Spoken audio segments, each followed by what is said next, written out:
Teenagers who stop at a traffic signal see a girl staring at them for an unbelievable reason.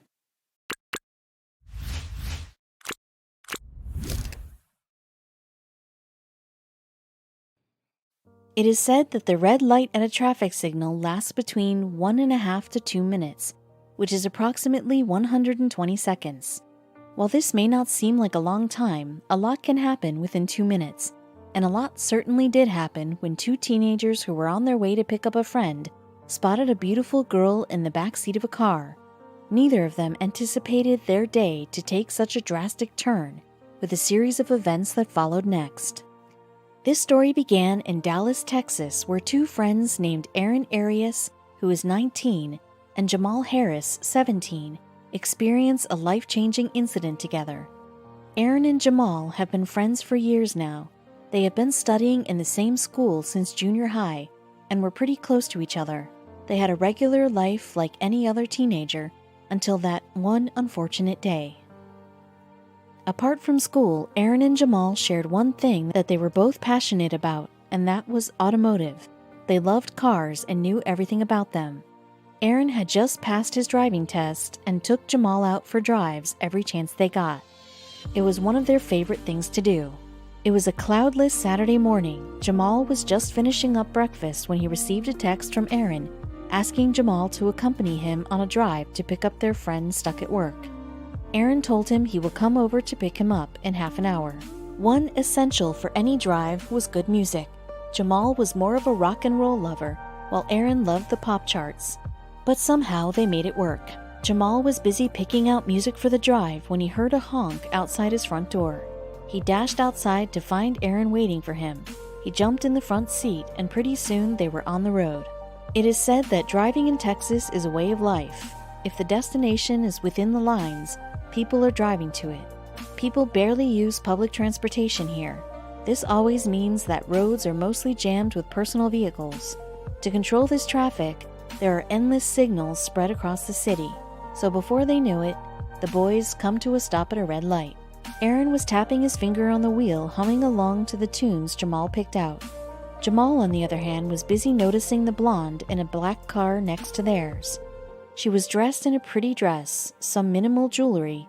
Her golden hair fell in ringlets on her shoulders. She was beautiful, no doubt, but there was something off about her. Jamal noticed the driver in the front seat. He was black, had cropped hair, almost like a buzz cut. He wasn't dressed in a uniform, though. He turned around to look at the blonde, and the blonde immediately looked away. Her gaze set downward in her lap. Jamal found this little interaction kind of odd, but he didn't think too much about it. Jamal noticed the girl looking at him from the corner of her eyes. She looked anxious. He sensed her discomfort and looked away, assuming it was his gaze which made her uncomfortable. The driver turned around and looked at him and Aaron, and then the blonde. Their eyes met briefly, and she immediately looked away from the driver again. Jamal frowned. Something weird is going on here. Jamal's eyes landed on the girl again, and this time she was looking directly at him.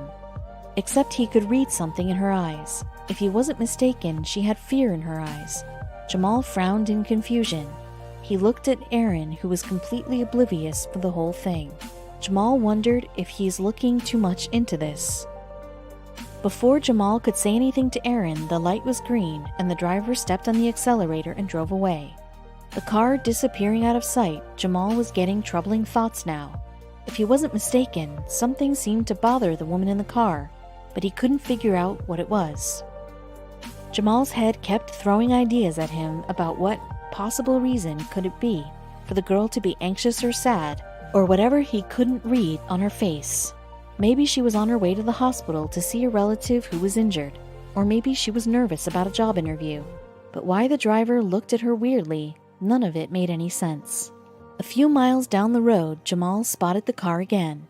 He couldn't make out much of what was happening from behind, but the blonde was looking around from the window. The driver was still racing like his life depended on it. Another red light coincidentally made them wait next to each other again. This time Jamal asked Aaron to look. Aaron assumed Jamal is talking about how pretty the girl is, so he didn't notice anything else. Jamal thought he's probably overthinking all of this, and there's nothing to look into. Jamal noticed a gaze on him. It was the girl again. He maintained eye contact, trying to read her face. He noticed her lips moving. She was trying to say something to him. Jamal concentrated hard to understand her, and her lips were trembling, trying to mouth something to him. And once it clicked what she was mouthing to him, Jamal's eyes widened. She was mouthing, "Help me." Jamal immediately turned to Aaron and told him about it. He told Jamal to quit joking around. Jamal swore he's not joking, but before Aaron could see it for himself, the car drove off again. Jamal told Aaron to follow the car as he dialed 911 from his phone. Aaron was still not convinced, but he followed Jamal's instructions anyway. The operator answered the call. 911, what's your emergency? Jamal responded with, yes, I'm on the highway. I'm witnessing a robbery. No, not a robbery, a kidnapping. The boys told the operator they were on Highway 175 currently following the car.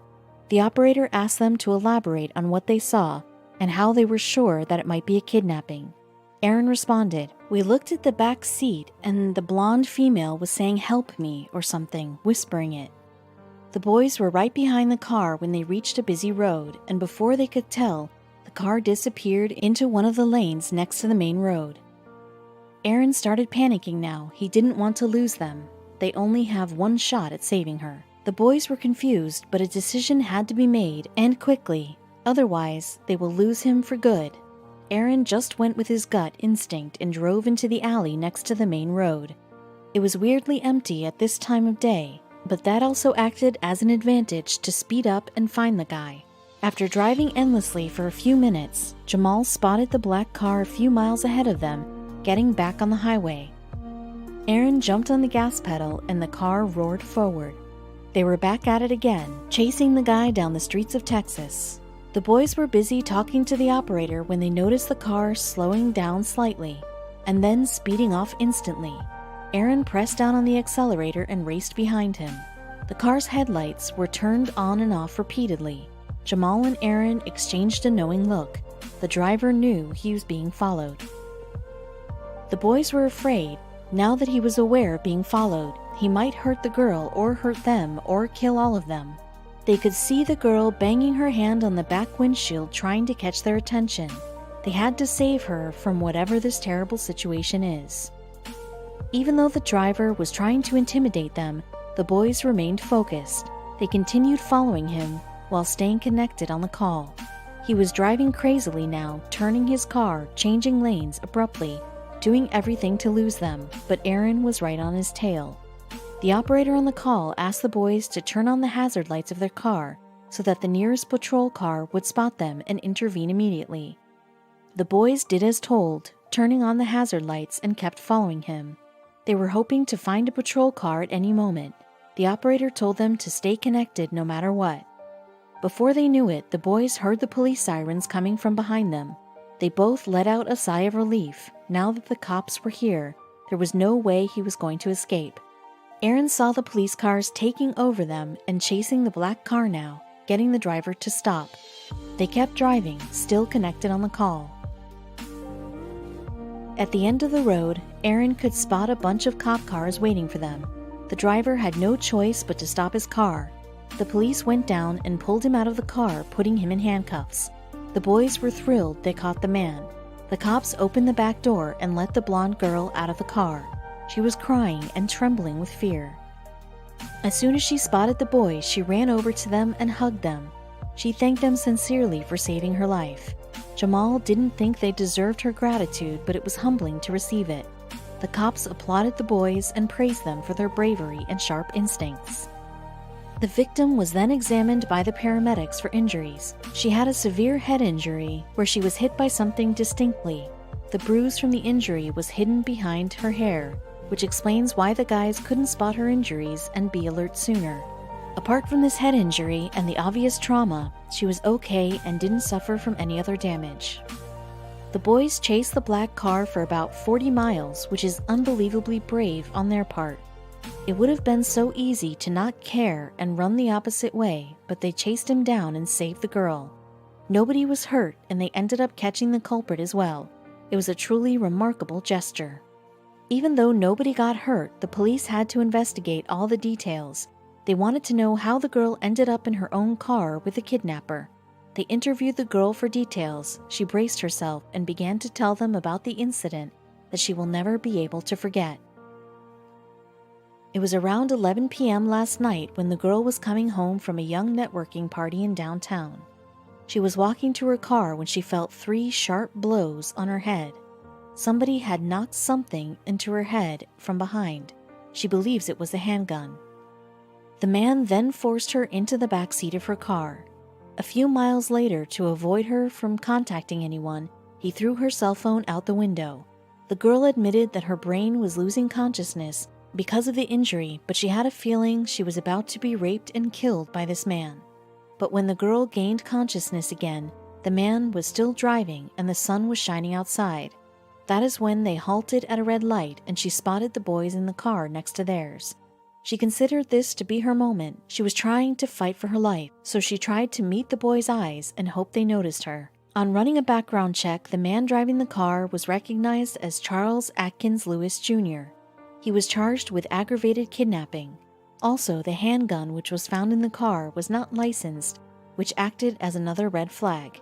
Even though the man was identified, the cops could not point out the motives behind this act. He didn't know the woman before, so there is no reason for holding a grudge or wishing to cause a personal attack. The man had a clean record, so he was not a serial killer either. The police could not find a connection between the culprit and the victim. Atkins chose to remain silent during his interrogation. He was charged and sent to jail on $50,000 bond. The man's lawyer said his client is innocent until proven guilty. He will be attending all his court hearings, but until then there is no lead on why he tried to kidnap the girl. The boys were highly praised by the community for their bravery and smart decision-making. It's better to be safe than sorry. Even though they only had a feeling, they still called 911 and reported the incident. Plus, they followed the man and saved the girl. Their efforts were recognized by all. The teens' act of bravery was the talk of the town, so much that it was covered by news channels all around the country. People were taking their interviews, printing out their pictures. Their faces were all over the newspapers and media channels. The victim, who chose to remain anonymous, had declared them as heroes in each of her interviews, but the boys were extremely humble about it.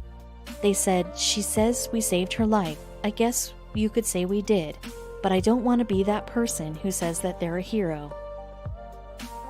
The girl's gratitude toward the boys was obvious from her numerous praises directed at them, but even Aaron mentioned in one of his interviews that he would like to stay in touch with her, although he will do so only after the investigation and court trials end, since he didn't want to meddle with any of that.